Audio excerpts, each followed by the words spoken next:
You actually own several businesses in the area, and right now we're in St. George, Utah, and this is where, are all of your businesses based out of St. George then? They are. Yeah. Yeah. So how many different businesses are you running right now? Well, actually, the start of the year we had 17. And The start of 2020, because we're in 2021 right now. Is that right? Yeah, Is that what you're talking? Okay. 365 days ago. Okay. We had 17. Probably a year and a half ago, about 17. Now we have 7. So Okay. we were able to trim it down, which is good. And this was pandemic related. No, it wasn't pandemic related. It was just choices on what we feel. I think the pandemic had a little bit to decide what the longevity of some of these businesses would be. It was a conscious effort to go, okay, that we can't spread ourselves too thin. We really need to get more. We need to get more zeroed in on a few. Yeah, I mean, some of them don't just need money; they really need operational guidance, and they need marketing guidance and stuff like that. So you kind of do spread yourself thin when you kind of get into that. That's interesting. So, because if you're doing that many and talking about spreading yourself thin, are they complementary businesses, or are they just a wide variety of things? Then? Very wide variety. Very wide variety. Yeah, very wide variety from physical businesses that are skin boards to fitness brands to skin brands, beauty brands. Oh, wow. Okay. That is lead gen businesses that are just generating leads, and you have coaching programs. So a lot of it, 99% of them were all online businesses, but they have, we have a warehouse or a headquarters and office where, all the team members are and stuff like that. all the team members for all the different or all the brands or all the companies. Or like somebody would come to us with an idea and it was pre-revenue and they had, a really good idea and they just needed some money, and they have that expertise in that. There's a local doctor in town who has an awesome idea for a specific health product, and we really liked it, and we thought we can get it off the ground, and we have great branding experience and help invest in it too and stuff like that. And it was like, wow, this can really go somewhere. A lot of that stuff's pre-revenue, and you're just, really setting up the operations of it, making sure the team's right, making sure it can do really well. And as you go through it, sometimes it just doesn't work. I mean, if you ask any like micro VC or VC, and only 10% of those businesses actually work. So they're investing a lot of time and a lot of money, and they're really hoping for something to fit in that 10%. And we totally felt that. I mean, going from 17 to like 7 now, and probably out of the 7, only, we might lose 2 in the next year or something like that. So what is it that when you get to that point that you realize that you need to do that? That's a good when question, you finally say, hey, we're going to cut bait on this one, or we're going to sell it or something like that. What are the... Right. I personally think that it should be more of a feeling. I think you should operate less in your mind and start operating a little bit more into this naturally kind of came this way, right? I think things are all meant for a reason. So if you're getting to a point where you're like, okay, I'm starting to feel this isn't going to be right anymore, you'll start to see those signs that will start matching it up, and you start paying attention to those signs. Not only that, but also I think it's important too. I've always asked myself, when do you close the door on things? And in my personal opinion, it's when you've tried absolutely everything and that door is still shutting in your face. That's another sign to go, I've done absolutely everything on my part. And it's very metaphoric to our relationship, in my opinion too. Like if you've tried absolutely everything in that, you just got to shut the door. Yeah, I would say and she worked really well from the heart, and like she's like a gut feeling, intuitive, which is why women are probably better in business than most guys, which is actually true if you listen to Mr. Wonderful. It's a yin and yang. It is a yin and yang. You But need Mr. both. Wonderful said 100% of the business that he invested that gave him a return were all women. Which is interesting because they're not trying to shoot for the fences like guys are like, just throw it all in there. Let's try to do everything, and women are very calculated and take their time and patient and use their gut. And so what she's saying is very true about that. There needs to be a harmony amongst both. On the yang side, it would be, if you're yin, it would be probably, I mean, it's different for each one, but if a business speed of execution is huge, because especially when working online, if something is just not going fast because the person that came to you and they have 1 or 2 people with them are just slow and they're really holding things back, that costs a lot of money every time you're not getting things going, or they just don't understand maybe the operational flow of things, and that they have to handle just something that they're really good at and be professional at that and focus on creating content there, or just handling the finances there and let us deal with the other things. Sometimes it ended up not being a good fit from a team perspective. So that's probably more the yang side than the yin. So I think those two combined is when you, long answer to your question of when you know to kind of get rid of a business and stop. That's really interesting. It's what I'm going to just add a little note to this. When you start talking about the male-female approach to these things, there were major shifts in the workforce, 40, 50 years ago, as when all the economies started being based on jobs that required soft skills. You saw these shifts make these major shifts in who was running organizations and who was becoming more and more successful in different leadership roles and things like that. And it was always because, on balance, this isn't a secret. The studies have shown that usually females are better at the soft skills, and then that helps, especially in today's market. That can make a big difference when so many of those things are what really matter. So real interesting question then. So here we are in St. George, Utah, which is really a smaller market. When you compare to someplace like, the next closest city is Las Vegas, and there's 1 million some odd people there, and then Salt Lake, 1 million some odd people. And then Denver, a couple million, and those are maybe some of the closest markets. Phoenix. Why here? Why in a place that's, when you have these other options that are around here, why a place like St. George? Well, for us, that's a crazy answer for us. But if anybody's coming to here or wants to go to a smaller location from a big location, or even just start in a small location, I think there's a bunch of different reasons. It allows you to be leaner. You can be a lot leaner. You could find cheaper labor. You can have maybe 2, 3, 4 people in an office getting something completed rather than 50, because your competition's maybe, like, let's say if you're in a local business and you have a lot more competition, it's a little stiff in a larger market. In something that's, a smaller market or smaller location, you can be leaner. You don't have as much competition. You can still have good net profit margins, and you can still operate, and then you can grow from there, kind of like that. Instead of swinging for the fence strategy, you're just like, let's start off small and then grow substantially over time and be patient with it. That's one thing. Taxes, depending on where you're going, sometimes taxes might be easier. Resources is the bad part. Sometimes it's hard. You can't find investment capital in smaller locations. It's a lot tougher. Get in front of somebody with a pitch deck in a small location. That's going to be pretty tough to do, rather than going maybe to a larger city like Salt Lake or Vegas. So I want to stop you right there. When you say resources, now I know one of the companies you do makes skim boards. Are we talking about material resources, like having access to in that case, the different types of wood that you need, or the polymers or something like that? Is that what we're talking about, or is there more to that? Yeah, both, actually. It's a good question. Both. We buy tons and tons of steel. We buy tons and tons of wood. We buy tons and tons of actual raw physical material for our physical products brands.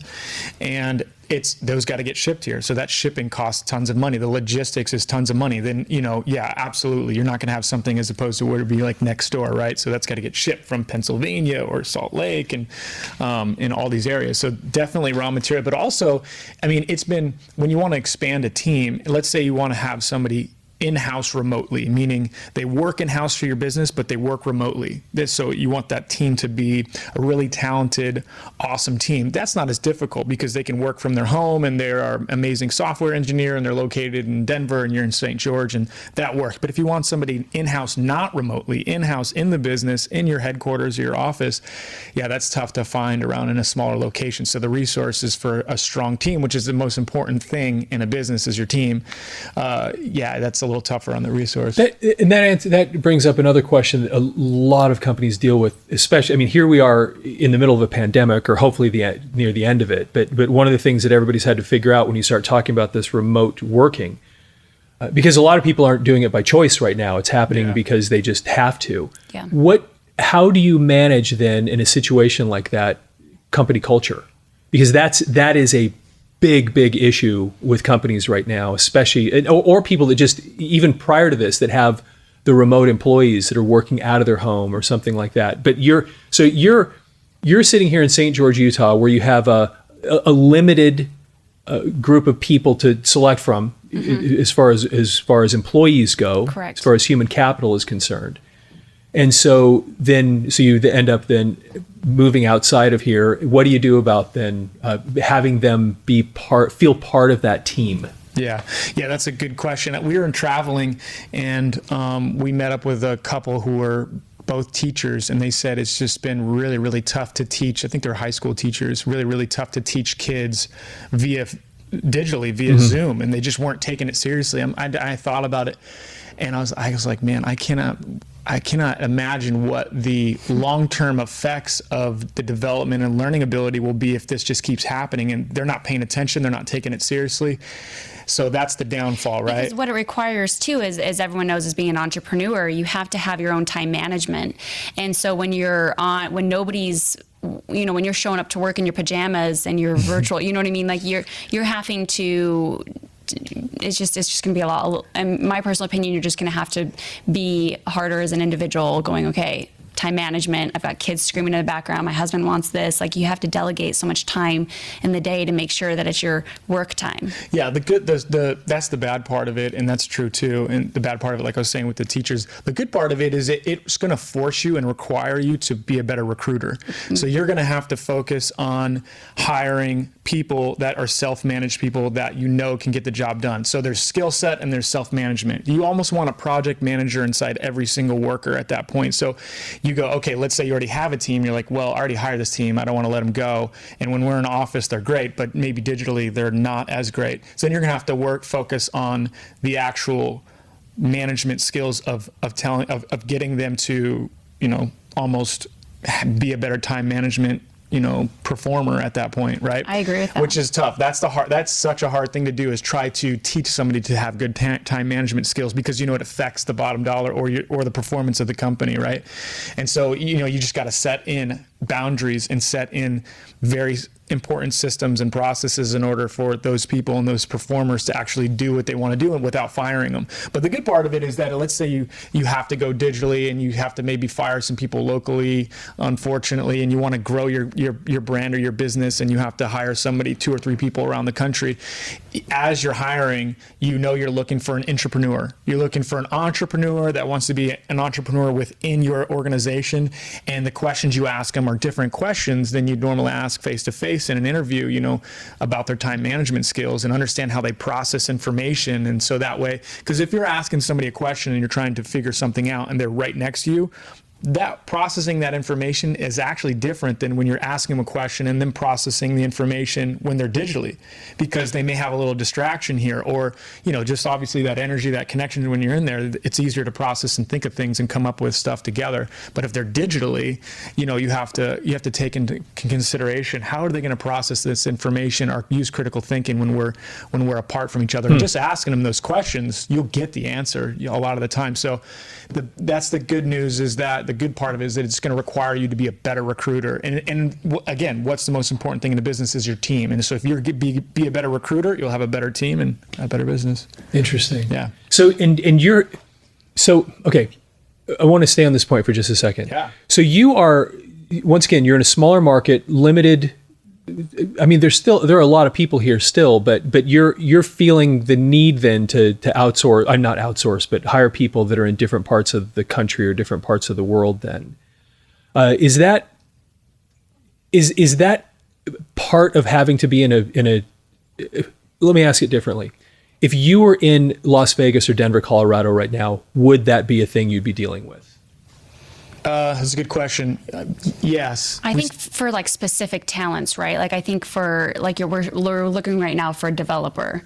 How would you explain that as we're looking for a developer? We're wanting something very, very, very specific. Yeah. So we have a pretty large development team now. We're looking to expand for more developers.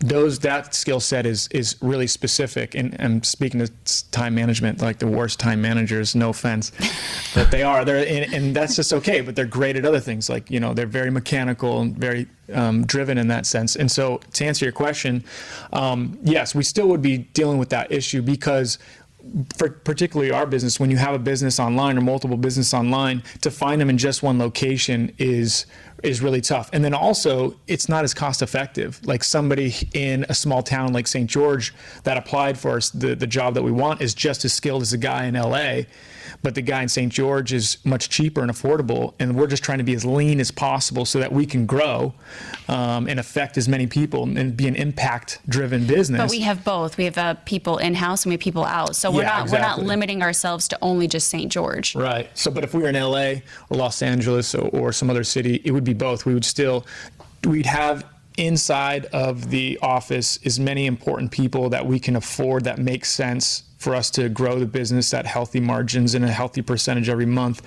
and also people externally, remotely in-house workers as well. It's an interesting question then. So you're actually from California. Yeah. You're from Utah. When you, and maybe I've never really looked closely at the statistics, but when you start talking about people being less expensive here in Utah, how dramatically less expensive generally? I mean, do you have any perception on what those numbers look like in general? Easily 25% cheaper. Wow. Yeah, I would say that. It's just the cost of living is cheaper here. Well, it's obviously going up, but maybe let's just in general, smaller areas, the cost of living is much more affordable. People's desires and what they want to do are cheaper too. Like people in the cities have, they're either trying to keep up with the Joneses or want expensive things, and so they have more of an expensive lifestyle. I think people's desires and lifestyles in smaller areas, it's pretty simple for them, and they don't need a lot of stuff or want a lot of stuff. That's obviously a general statement. I'm not saying that, for everybody, obviously, but I just think that it just makes it easier and more affordable from that perspective. Yeah. How much of a role does that play in a decision to run a business out of a place like St. George? How much is it? The culture.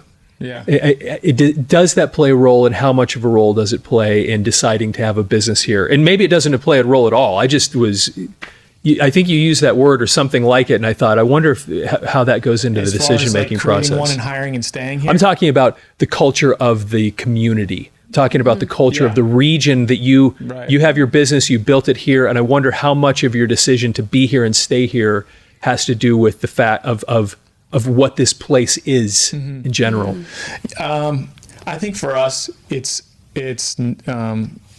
not a decision in establishing a business here and growing business here. I think for some people it would be. They like, the outdoors, the laid back lifestyle, cheaper, leaner, and stuff like that. But for us, it wasn't. Those weren't factors. That's the opposite of kind of what our life is like. But I think for some people, if that's what they wanted, that's what you're going to get. I think there's a lot of honesty. There's a lot of religion here as well. And so when you say culture, I think of more religion. And so I think for us, when you're having more honest employees, we have a partner that we honestly signed up with, and we feel a lot of unity in just the way that our beliefs are. And so just that honesty in general in business, I think, has been. You're talking about because of like Christian values, the honesty part of it. Is that, am I understanding correctly? Okay. I read a statistic. I don't know if it's true. It's this area is, or was it all of Utah? I'm pretty sure it's in southern Utah is 75% religious, which is interesting. And so you got to take into account. I mean, you obviously can't think of religious discrimination when hiring or anything like that. Absolutely not. But you got to take into account that, hey, this person might be religious. They may be an honest person. That makes it easier. That makes it their job as a business owner or manager is so much easier. So that's interesting. For us to come across that. But that wasn't our decision at all to move here or be here. Yeah. Our decision to actually come here was more based on just small business and opportunity. We just got a crazy opportunity and we took it. So, but that was just for us particularly. Yeah. I think there is opportunity. If we can go to an opportunity discussion, opportunity is probably most attractive thing for a business owner or even just an employee. Is there an opportunity in this location? And I think a lot of people are like, employees especially, or people who are looking for a job or somebody who's got a lot of talent. They go, how am I going to find a great job or an opportunity here? You know, and if you're not like an entrepreneur that can do it on your own, you're looking around. And I think the smaller markets are really tough for those employees to find that. And I think if smaller markets in, like these areas and smaller towns can find a way to actually establish a way for entrepreneurs and business owners like us to get together either online or in an area, and really talented people, not just people just looking for a job, but like really talented people that you can come together and build an awesome business. That's what I think a small town would need more than anything. So I want to rewind a few minutes to, you had talked about some of the issues dealing with resources, and you said shipping specifically. Yeah. What do you do about it? How do you overcome that, or is there a way to overcome it? Get on the phone.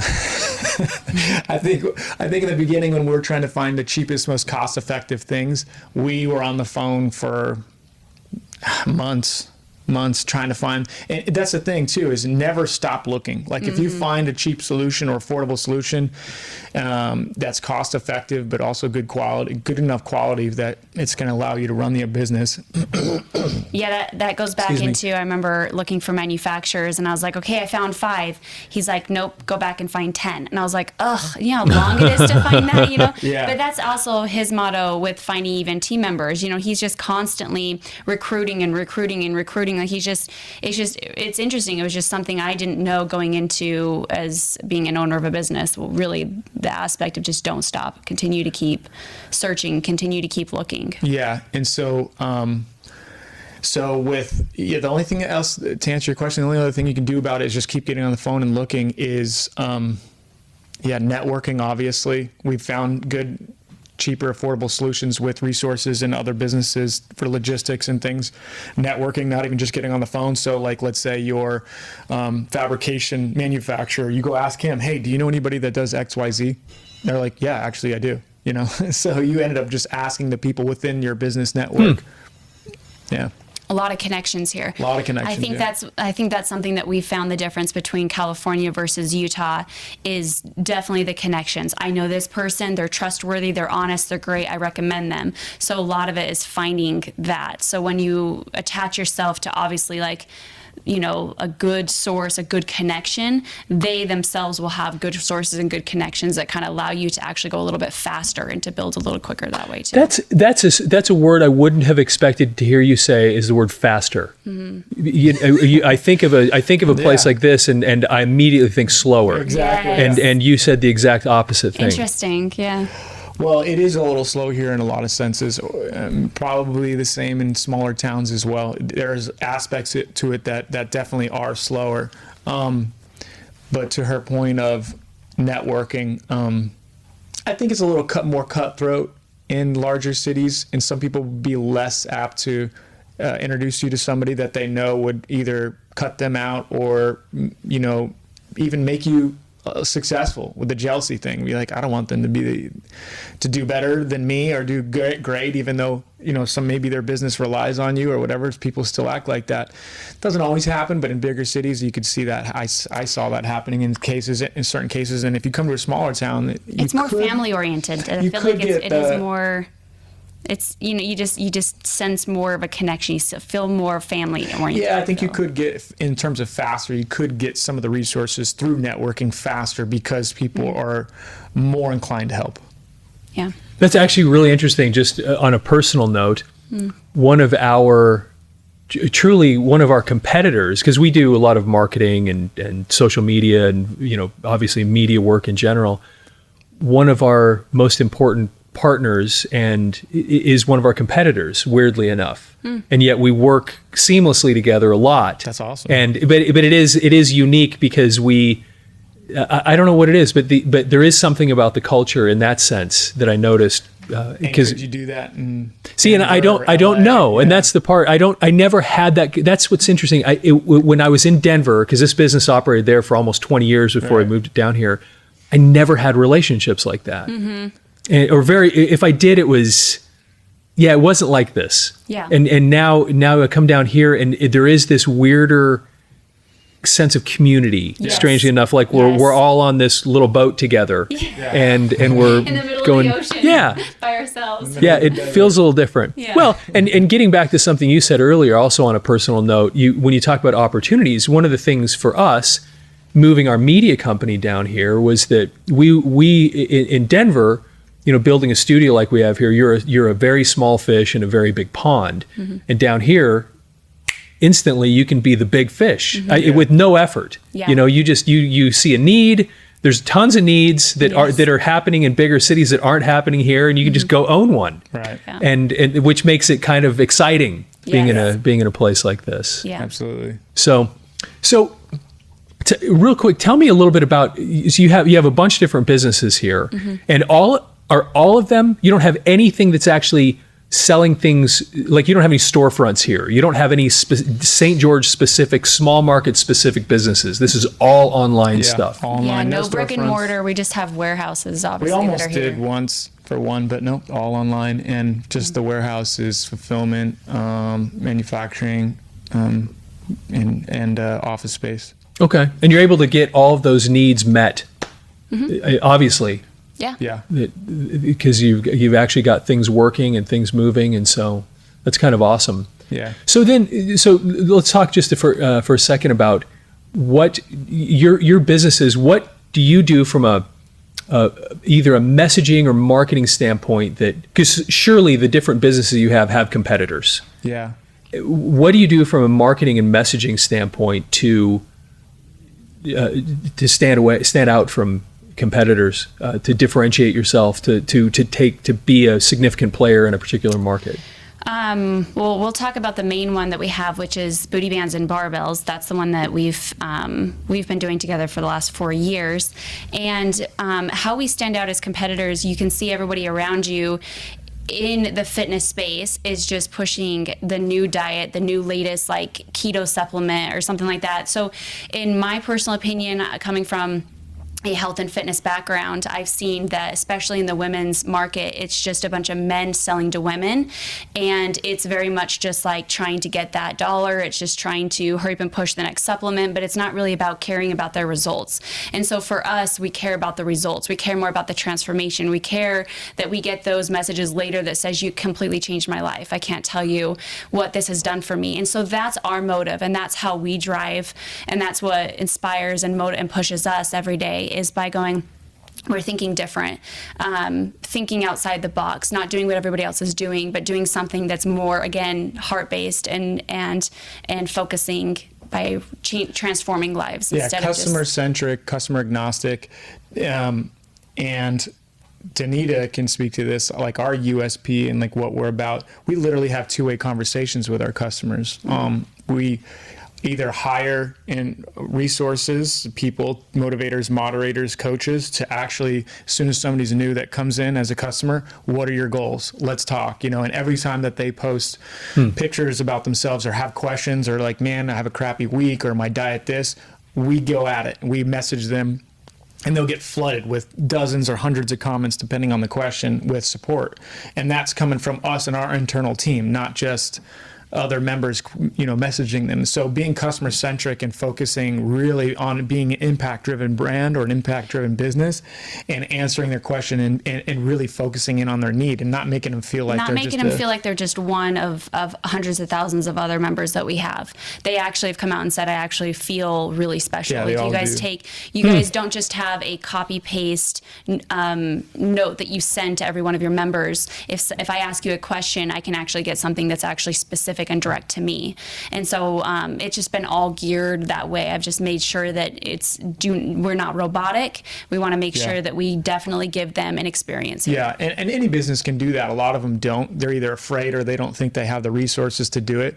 You can easily take somebody who's in a customer management role or a graphic designer and be like, okay, narrow down their hours, be like, how much free time do you actually have? Oh, you have an extra hour a day? I want you to take a half hour, 45 minutes and focus on customer re-engagement and pull every single person from the team to focus on customers.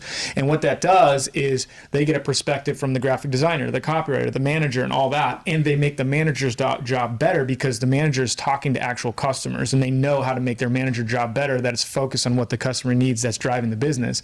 The graphic designer, same thing. He now knows how to make better graphics that are focused on these needs, to be like, I don't actually think they like this type of color, this element here, or this here, because that's not really who they are after talking to them. So it's something you should just get your whole team member focused on customer re-engagement.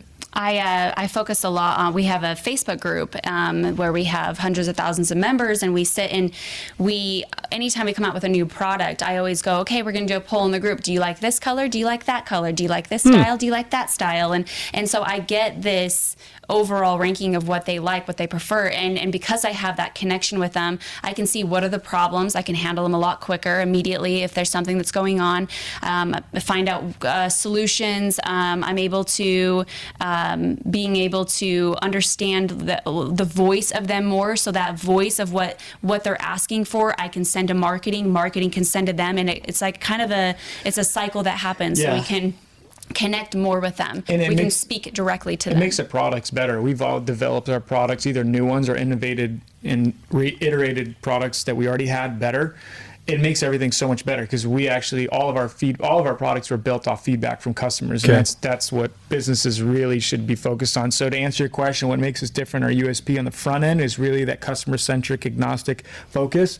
On the back end is marketing and data-driven. I think different than any other fitness brand out there, and we're pretty tied into what all of our competitors are doing. So I would say that the principle that you just shared, I don't know if you ever listened to Gary Vaynerchuk. Yeah, I talk about him way too much, don't I, Paris? Yeah. But he actually talks about that when he was starting his businesses early on, that he would just get on social media, and every time anybody would say anything about anything, he would just sit and engage with them. Mm-hmm. And which is so fascinating in our, digital world where we seem to actively be trying to have less touch. Mm-hmm. Yeah. That differentiating yourself, strangely enough, now is how can we? It's so odd though, but how can I create more touch points where we can actually have real interaction with those customers, and they feel that the connection and the loyalty and all that comes with it. And I think that's what you're talking about here as we have this conversation. Mm-hmm. So there was a book written, I can't remember what it's called, if you ever heard of Don Peppers, but he has, for a few decades now, he's had all these different writings about customer centricity. And I think his last one was something about something trust. I can't remember what it was, but it was really all about this. It was about really meeting the customer's needs and focusing on that individual somehow. Yeah. And then that builds this, it was called extreme trust. That's what it was. Okay. And it was then that actually creating that trust factor then gets this very, very intense loyalty from your customer base. Absolutely. Yeah. Trust and loyalty, then you increase your customer lifetime value, which is important. They'll get more hyper responsive buyers. More of the single person buying the one-off ends up buying more because they trust you, especially as you're expanding your product line. So yeah, just from a business standpoint, it makes sense to be customer centric, but just from it is more work though. It is more work, and I can see a lot of businesses. Then that's why they haven't done it, is because it is extremely time consuming to really put that extra effort in. But in the long run, it's rewarding too. In the long run, more rewarding. Yeah. You enjoy your work more, and it comes back afterwards. Yeah.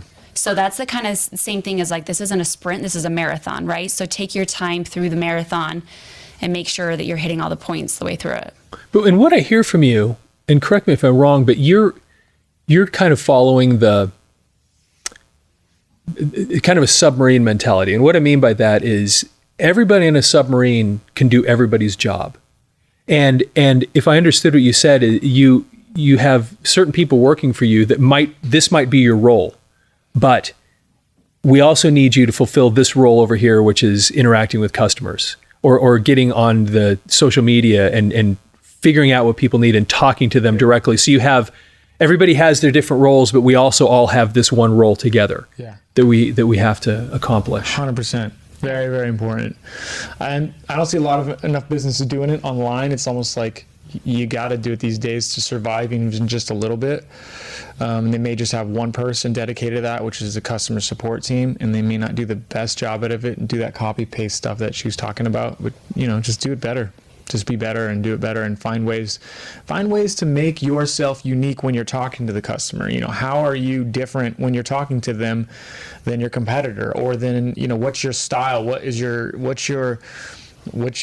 USP? Like, what can you do that's interesting and different? Can you send them messages via video with your face? I mean, that's kind of crazy, but how can you just be different talking and interacting with them? That'll go a long, long way. You'll see it, you'll see it in the revenue. You'll see it in your conversion rates or customer lifetime value. Like I was saying, you'll see it probably within yourself too, just, being an impact-driven brand or business. So one other question then, we actually talked about this before we started this discussion, and that was working together as a team, as a partnership, where we were talking to somebody a week ago where he was telling us he works with his wife on this publication here in town. And then he kind of started talking about how that interfaces with their marriage, that they're running this business together, and separating the things and having the things together, and what does the daily routine look like, and how does that anyway, I wanted to get your feedback or thoughts on what that looks like and how that works. I'll go first. So it actually worked really smoothly, to be honest.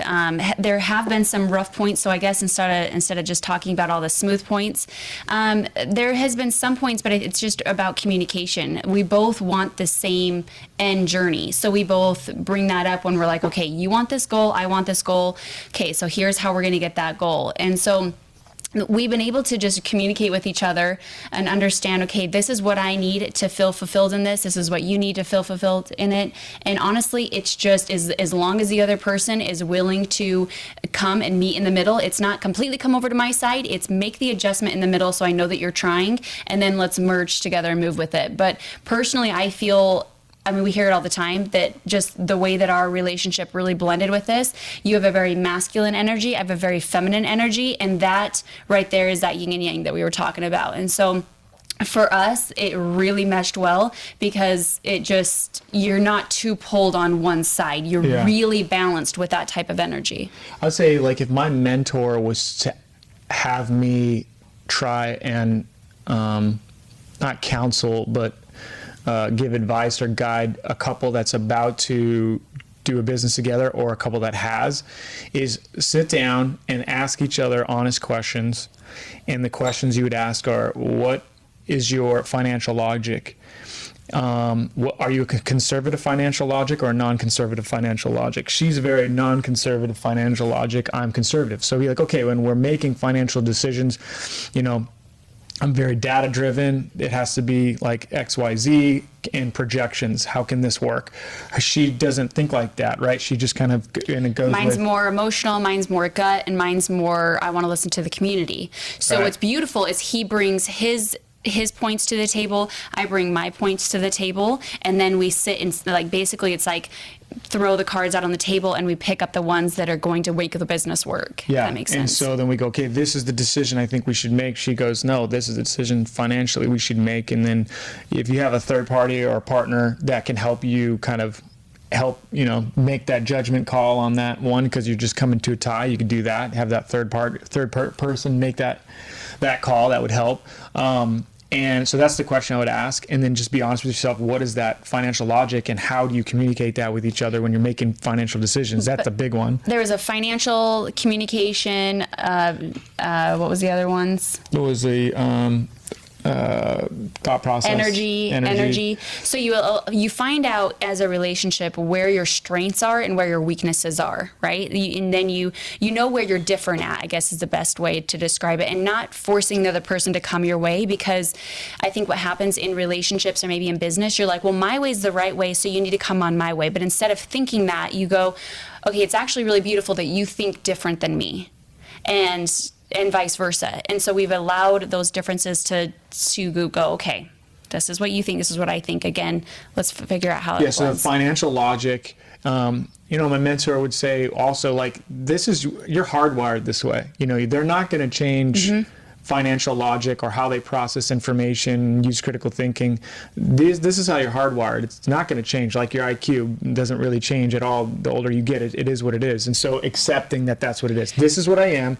I accept what you are. I'm going to work with it and try to help you in your strengths. I'll let you lean into your strengths, and I will, in the areas in business where I need your weakness to be better, I'll help and not try to change the person. Understand that those are different than your way of thinking, but allow it to go, okay, how can this actually help our end goal? Always remember that end goal, right? And so dropping that ego and getting more into... And then, so financial logic, the energy is like an important one. Lots of hugs. Give them hugs throughout the day. Let them know that you care. I would say, like, try not to bring your work home. We don't do that. So do as I say. Wait, you don't do not that? You don't do, what do you mean? Do as I say, not as I do. We bring our work home. We're so passionate about what we do, and I think it was because we have like impact-driven brands. So we know we could see the outcome that happens with the community, the people, and everything in the environment, stuff like that. So we love seeing that. It's rewarding. So it's easy to bring that home. It's easy to be like a huge part of our lives, and but trying not to bring that home and having this really awesome balance. When you get home and you have a different life, almost a different life together when you're home that's more embracing and loving, that would be easier for other people. But if you're like us and you don't need that, then you just embrace what it is, you love it, you accept it, and you just work all the time and you just work together and make it work. We've learned probably one of the hardest things that we had to go through was you've got this relationship and business, right? Super separate type of energies, in my opinion. Relationship, I think, is more feminine. Business is a little bit more masculine. And so what happens, again, it's that same balance that we're talking about. So one of the things that we struggled with was like physical touch, because when we're in business, we're very much like the energy of business. We need to talk about this, like meeting style. And so then when we get home, it's hard to all of a sudden switch that off and be like, oh, we can now have that feminine energy. So what we did is we actually just learned, I did it. I'll take all the credit for this. But at work, when we would have a business meeting and it was just him and I would go over and sit on his lap and be like, all right, show me what we need to do. And so it allowed that feminine energy, but still masculine energy to like play in. And it was a lot of fun. We laughed and giggled with it and still can have that connection. Physical connection. That's important. That can easily dwindle. And I've seen tons of relationships, and not tons, I've seen other colleagues, other people in the industry, that their relationships who work together fall apart because they just forget that, they forget that physical touch. Just add the playful in there. Yeah, have fun with it. Try to have as much joy in it as possible. So that's an awesome answer. I love that. That's pretty awesome. So if you were to have any counsel for anybody that was going to move a business into a smaller market, and when I say smaller market, I mean St. George is a city. I mean, there's 100,000 people here, I think, roughly, but still smaller market. So, and you see with everything that's been going on over the last year, especially, or you start seeing these trends of people moving. What is the counsel you give to anybody talking about relocating and moving their industry, moving their business, or starting a business? I'm going to start first. I think your reputation is going to be really big here in smaller towns. I think, again, like it goes back to that family, and there's going to be a lot of people that know other people, that know other people, that know other people. So when you've gone from a bigger city, it's not as much that feel. When you bring it here, you're starting over. You allow yourself to be whoever you want to be. Allow yourself to just put on the right shoes every day. Really make each business interaction leave it off really good, leave it really well. And also when you're speaking to people, a lot of business, you got to get out of your head thinking it needs to all be you. When you're here, allow yourself that your success can come from other people, resources, and circumstances. And so putting that out into the universe by speaking that out to other people. So you have engagement with us today, and let's say you were like, you know what, I'm trying to get to this point in my life. So after our meeting today, it would be like, hey, you guys, this is actually what I'm trying to do. This is what I'm trying to work towards. And just so happens we might have that answer. And so being stuck in your own head will actually get in your own way, when I think that's just one point in business. Just don't think to do it yourself. Really just allow yourself to be more open, especially in an area like this, where I feel like in a city, if you imagine like New York City, everyone's kind of more closed, right? So allow yourself to be more open, be more inviting, allow people to know exactly what it is that you need to grow your business more, and you'll have so many people help you. Yeah, embrace it. So, if you're coming from a big city and you had to come here because it's cheaper or more affordable, or you want to get out of the city for, personal reasons or whatever's going on in this crisis, just embrace it. Try to just really just go, I'm accepting, I'm embracing it. It's something I can't totally control, and really embrace it. If you're coming here and you wanted to come here, then that's obviously easy to embrace it. For me, it was really tough. I'm every day embracing it and almost focusing on that good side and the different side that I'm not used to, and enjoying it. And then the biggest thing coming into a smaller market is own your customer data. So anybody that walks into your storefront, or if you're online and have an online business, figure out a way to own your customer data. How can you capture every single person that comes to your website and get their email, get their phone number, get something that you can contact them again and re-engage with them again through email follow-ups, SMS follow-ups, and all that, or anybody that walks into your location? How can you, and they don't want to buy, or even if they do, if they're a buyer, even better, get their information, their email, and figure out something that they need to get them to come back. Own that customer data so you could constantly engage with them. Automated follow-up email campaigns, or SMS, or even a phone call if you have like a even call if center it's not or something. online. Just a straight, don't ever have somebody come into your place and then they just walk out and nobody engaged with them. That's something, obviously, if we were to take our online and make it a brick and mortar, like an actual shop, we would, I would do the exact same thing. The first thing I would do is I'd be like, you're in my store. Why are you here? What are your goals? What are you trying to achieve? Really get into what it is they're trying to anything that you wanted, no problem. Put your email. What did you want? Oh, awesome. Put your email here. I'm going to go figure out a solution for that. I'm going to email you back in 4 or 5 days, and I'm going to see if I have a solution. And even if I don't, and I can't do it, I'm going to find somebody who can, even if it doesn't give me the business I want you to be able to solve your problem or whatever. Somebody comes in, they buy something, put them on it, get their email, their phone number, whatever it is that you want to re-engage them with, and contact them through automated follow-ups and let them know, and that way you can always broadcast to them, hey, we're doing a crazy grand sale, or we're opening a new location, or we're doing a customer appreciation day, new class. Own your customer data, build that database. And if you're in a location, brick and mortar, and it's a location of 100,000 people, and you have a email list of 1,000 people, that's powerful. Let's say each one of those people are worth $20. Email out those people, SMS those people. That could be, over the lifespan of that monthly, yearly, can be a lot of significant revenue for a business. So own your customer data. Even if it's just as simple as getting their name, their email, and their date of birth, and you send them a birthday card with what's the latest thing or the newest thing that you're doing. Handwritten things and cards like that nowadays is actually more personable than they ever have been, just because people have lost that connection. And so feeling something that's actually written and in their hands makes it more sentimental or something. Any way that you can find how you can bring that value to them, make them feel special, is definitely how you can stand above the other people. Email me if you have any questions. I'll help anybody out for free. I don't need anything out of it. Just help the community. Again, goes back to that personal touch of the small community. I probably wouldn't say email me if I was in San Diego right now.